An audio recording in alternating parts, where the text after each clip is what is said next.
फिर बड़ी संख्या में आतंकी घुसाने की साजिश। कुणाल, नई दिल्ली।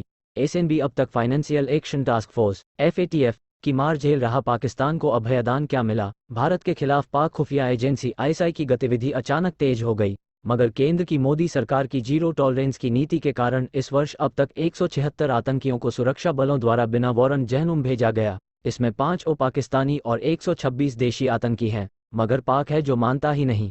खुफिया एजेंसियों के सूत्रों के मुताबिक पाक अधिकृत कश्मीर में स्थित आतंकी कैंपों से आतंकियों के कई ग्रुप की लाइन ऑफ कंट्रोल एलओसी की तरफ अचानक मूवमेंट तेज हो गई है।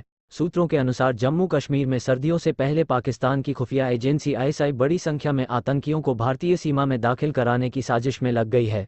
खुफिया रिपोर्ट के बाद पाकिस्तान की हरकत पर पैनी नजर रखने वाले विंग गृह मंत्रालय के मुताबिक जब से पाकिस्तान एफएटीएफ की ग्रे लिस्ट से बाहर निकला है, तब से पीओके में टेर कैंप की संख्या में बड़ा इजाफा हुआ है। खुफिया सूत्रों के मुताबिक इस वक्त पाकिस्तान और पीओके में 300 आतंकी कैंप सक्रिय हैं।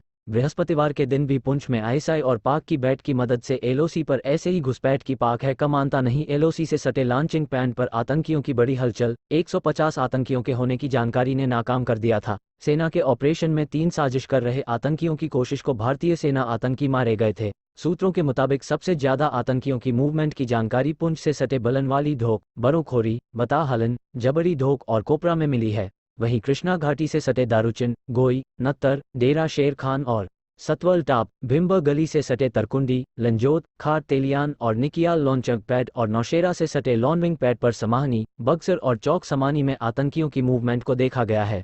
खुफिया एजेंसियों को एलओसी से सटे इलाकों में कुल 15 लॉन्चिंग पैड होने की जानकारी मिली है। खुफिया एजेंसियों के अनुमानित एक रिपोर्ट के मुताबिक जम्मू कश्मीर में इस वक्त कुल 134 आतंकी सक्रिय हैं, जिनमें से 83 पाकिस्तानी आतंकी हैं जबकि 51 लोकल आतंकी हैं। जम्मू कश्मीर में बड़ी संख्या में पाकिस्तानी आतंकियों की मौजूदगी एक चिंता का विषय है। मल्टी एजेंसी सेंटर मैक की ताज़ा रिपोर्ट के मुताबिक लाइन ऑफ कंट्रोल से सटे लॉन्चिंग पैड पर 150 के करीब आतंकियों के होने की जानकारी मिली है, जो सीमा पार कर भारतीय सीमा में घुसने की फिराक में है। खुफिया एजेंसियों की एक रिपोर्ट से खुलासा हुआ है कि पाक अधिकृत कश्मीर यानी पीओके में स्थित कैंपों में आतंकियों की संख्या में इजाफा हुआ है।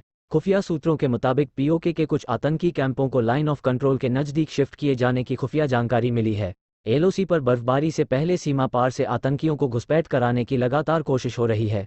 सीमा पर सख्त निगरानी के चलते आतंकी संगठन जैश, लश्कर और हिजबुल जैसे ग्रुप अपनी रणनीतियों में लगातार बदलाव कर रहे हैं। केंद्रीय सुरक्षा एजेंसियों को शक है कि लाइन ऑफ कंट्रोल और पाकिस्तान से सटे इंटरनेशनल बॉर्डर पर आतंकियों को भारतीय सीमा में घुसपैठ करने के लिए आतंकी टनल का भी इस्तेमाल कर रहे हैं। जम्मू कश्मीर में मौजूद आतंकियों को ड्रोन के जरिए हथियार और गोला बारूद की सप्लाई की जा रही है। गृह मंत्रालय को भेजी सुरक्षा एजेंसियों की एक रिपोर्ट से ये खुलासा हुआ है कि पिछले साल के मुकाबले पाकिस्तान से सटी भारतीय सीमा में ड्रोन्स एक्टिविटी दोगुनी हो गई है। पिछले साल यानी साल 2021 में जहां 109 ड्रोन की गतिविधियों को देखा गया था, वहीं इस साल सितंबर तक ये संख्या बढ़कर 214 हो गई है।